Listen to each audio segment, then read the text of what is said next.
पारसी रुस्तम जी उनके मित्र थे, उनके घर पर ले जाया गया। उसके बाद गांधी को 2 अंग्रेज मिल करके, उनमें से एक वकील था, उन लोगों ने उतार करके पैदल चलना शुरू किया।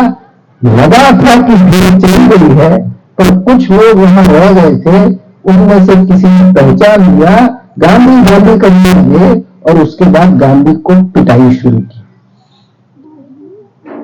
क्योंकि बहुत खफा थे कि इसने हमको बदनाम कर दिया है। उसकी इतनी बुरी पिटाई हुई कि एक जगह तो उसको ऐसी मार पड़ी कि चलते चलते उसको रेलिंग पकड़ लेना पड़ा और बेचारा किसी तरह से उस मार को सहन कर रहा था। इतने में एक महिला,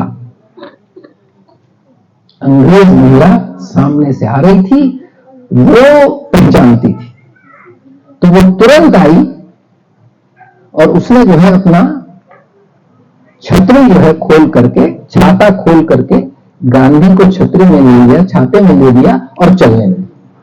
अब एक बात तो माननी पड़ेगी, अंग्रेज लोग इतने मैनर्स तो रखते हैं कि अगर कोई स्त्री साथ में है तो स्त्री दाक्षिण्य होता है, उस पर उस समय हमला नहीं करते। ये स्त्री नेटाल के पुलिस सुपरिटेंडेंट अलेक्जेंडर की पत्नी थी और उसने जो है गांधी को भी पारसी रुस्तम जी के यहां पहुंचा दिया। पारसी रुस्तम जी के घर के आसपास भीड़ जमा हो गई, we want Gandhi, we want Gandhi, और ये नारा शुरू हो गया। अलेक्जेंडर को पता चला, तुरंत मौके पर पहुंचे, बड़ा मजाकिया किस्म के आदमी थे, तो उनको बातों में उलझाया और अंदर खबर की, सिपाही को भेजा और कहा कि गांधी से कहो कि वो दोष बदल करके निकल जाए, नहीं तो आज उसकी खैर नहीं। तो गांधी पहली बार जो है इज्जत से जो है वो अपना एक सिपाही का भेष बनाया और थोड़ा चेहरा रंग लिया और पीछे के दरवाजे से निकल लिया। और अलेक्जेंडर को जब पता चला कि गांधी निकल गया है तो उसने भीड़ से कहा, अच्छा क्या करोगे गांधी का? तो कहा कि हम उसको नीम के पेड़ पर लटका देंगे। तो कहा अच्छा, गांधी नहीं मिला तो क्या करोगे? तो कहा कि पहले मुझे प्रॉमिस करो। तो कहा हम तो अंदर घुसेंगे। तो कहा अगर गांधी नहीं मिला तो कहा गांधी नहीं मिला तो हम चले जाएंगे। तो कहा याद रखना, वादा कर रहे हो। अब इतने लोग थोड़ी किसी सभ्य के घर जाओगे, तुम में से 2 लोग पसंद करो और 2 लोग अंदर जाओ। 2 लोग गए अंदर, गांधी होता तो मिलता, गांधी नहीं मिला तो बेचारे निराश होकर के बाहर आ गए। Gandhi is not there, Gandhi is not there, और भीड़ बिखर गई। अलेक्जेंडर ने अपनी खूबी से गांधी को उस समय बचा लिया। वहां पर से गांधी की प्रैक्टिस और जीवन शुरू हुआ। ये वहां से जो उसका प्रयोग है, मैं ये बता रहा था कि गांधी जी की अपनी निरंतर जो है वो यात्रा, परिवार चलाने की, परिवार के शिक्षण की बात आई, इन सब के प्रयोग उसने वहीं पर शुरू किए। गांधी दक्षिण अफ्रीका में कुल 21 साल तक रहा था और बात इतने से खत्म नहीं हुई थी। 1893 में नेटाल जो है उसने रिस्पॉन्सिबल गवर्नमेंट का खिताब भी ले लिया, जिसका मतलब यह होता था कि वो अपने आप से कानून बना सकता है और उसका अमल कर सकता है। उसमें ब्रिटिश सरकार को इन्फॉर्म तो जरूर करते हैं और ब्रिटिश सरकार को कोई ऐसी वैसी कोई ऑब्जेक्शन हो तो बता सकते हैं, पर उसको रोक नहीं सकते। तो चालाकी से उसने क्या किया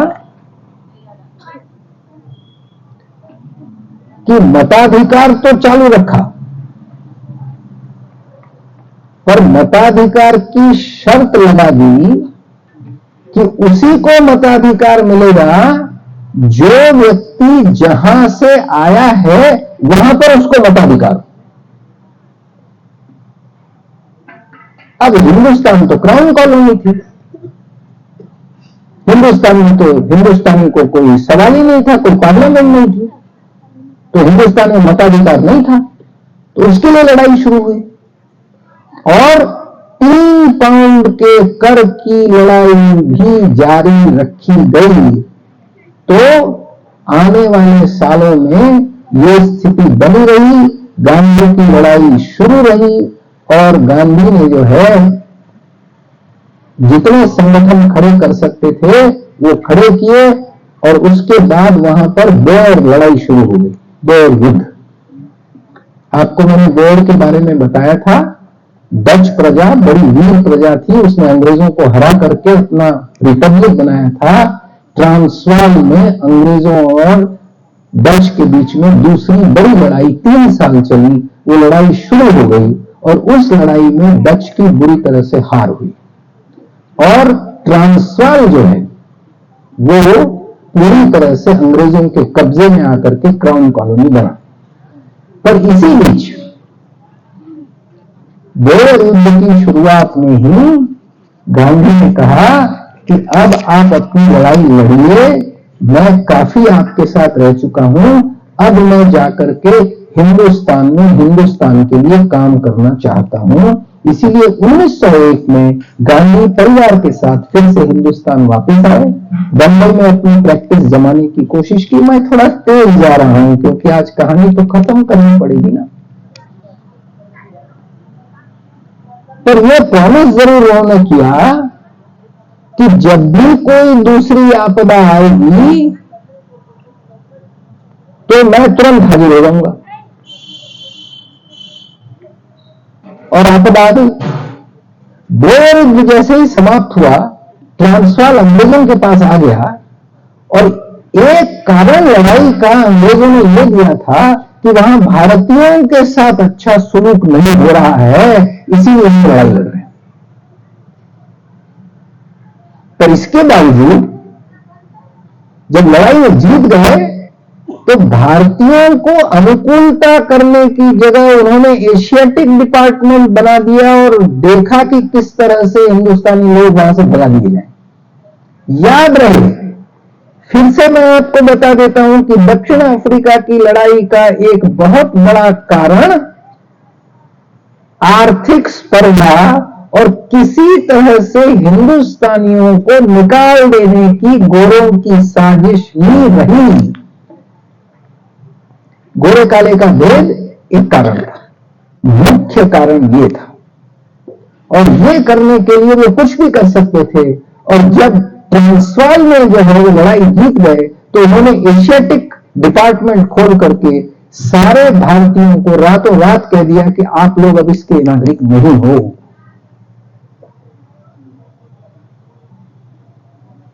तुरंत गांधी को खबर भेजी गई और गांधी तुरंत सब छोड़ करके वापस आए।